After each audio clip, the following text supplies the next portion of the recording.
Hello, Everyday Military here, and today we are going to go over what I feel should go into your deployment 72-hour bag based on my experience with deploying with the Air Force. So this is for like your first time deployer, or you're just curious of how it is to travel to a deployment location. So definitely learn from my mistakes, and I have made them when going out. And so first thing is, why a 72-hour bag? Well, the stuff that you check in, there's going to be a point where you're not going to see it anymore. You may travel commercial, then to the military contracted planes, to even military planes. And once you hit those contracted planes, you're not going to see your checked baggage anymore till you get to your end location. That could be from 24 hours all the way to 10 days. For me, the longest it's taken me, and I haven't seen my checked baggage, was about 3 days. Planes break and you get stuck at a location, and they're not going to give you your checked baggage. They're just going to you're just going to have your 72-hour bag or whatever you carried on, and that's what you're going to have. You may sleep in terminals, hotels. You're going to be traveling. Your leadership has to coordinate with like embassies, get transportation, get a place to stay in a country that they weren't planning to be at for a long time. So that is why you have a 72-hour bag. And so the first thing we're going to look at is what bag is best. What bag should you bring? Well, this is the bag that I have taken on my deployments. It is the Direct Action Ghost. It's about a 30-liter bag, but to be honest, it is probably too small to be a 72-hour bag. My first deployment, I took some snacks, an iPad, some headphones, and that's it.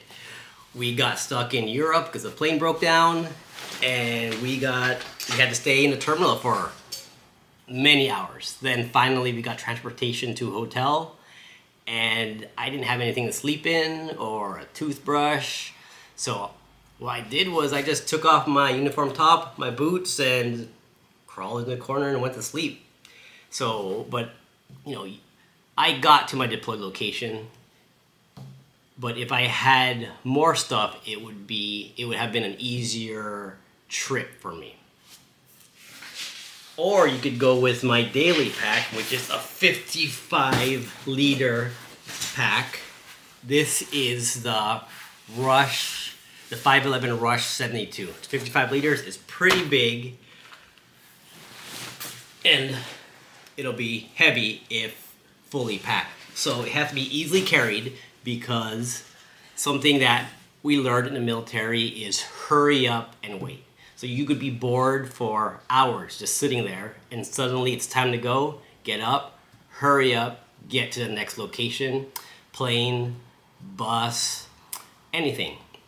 Also, since you're flying just airplanes, it has to fit as a carry-on. It can't be too big, and also within reg. So Coyote Brown. But if I would do it again, I think I would go with the Camelback BFM. It's about a 45-liter pack. It's not too big, very comfortable. I like it so much.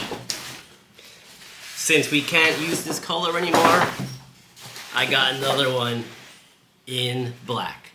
So let's take a look of what we should pack in it. I'm gonna go over what is required to bring, like your CAT card, your dog tags, your orders. Your UDM or your unit deployment manager is not gonna let you go out without those items. We're gonna go over the stuff that will help make it easier for your travels, but not required. So a pair of civvies, so pants, shoes, socks, a shirt. My second deployment, it took us 2 days to get to the to our deployed location. The group that left before me, their plane broke down and they were stuck about a week in Kuwait. Not a bad place to be, but if you didn't have civvies, you couldn't be walking around in uniform. So depending on what country you get stuck at, you may go out in uniform or you may not be able to. So a pair of civvies is good to have.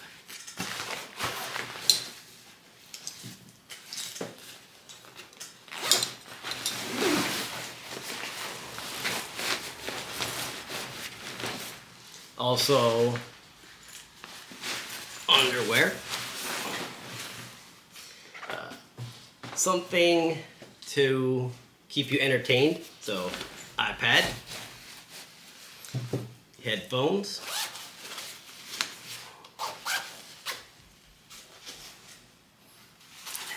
chargers, wires, cords for all your devices.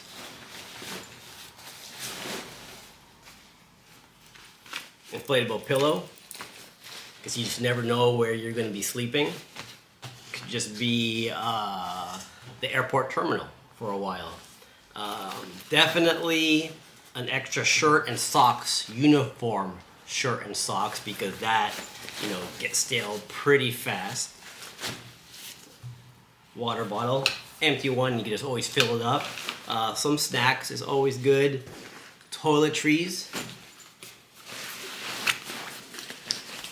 Something I don't bring, but it's always good to bring. I'm a risk taker, so I usually don't have this, is an extra set of uniforms.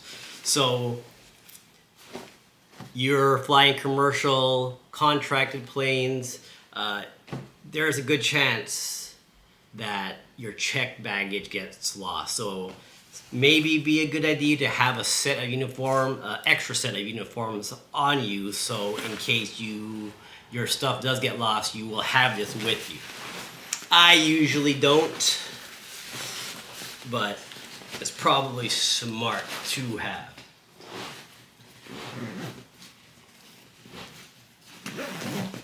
So as you see, a 45-liter pack is good to have. It's not too big, it fits all my stuff, and of course other people are gonna want to carry different things, maybe more things, and there is enough room to still fit it. The things not to bring, things that are, I would say, illegal in the country you're going to. Many Middle East countries, you can't bring anything like that pertains to gambling, so like cards or dice. Also, definitely things not to bring in your 72-hour pack is things that you can't bring on the plane. So like knives and things like that. So hopefully that helps you get better prepared for your next deployment, or gives you an idea of what we have to go through when we go out.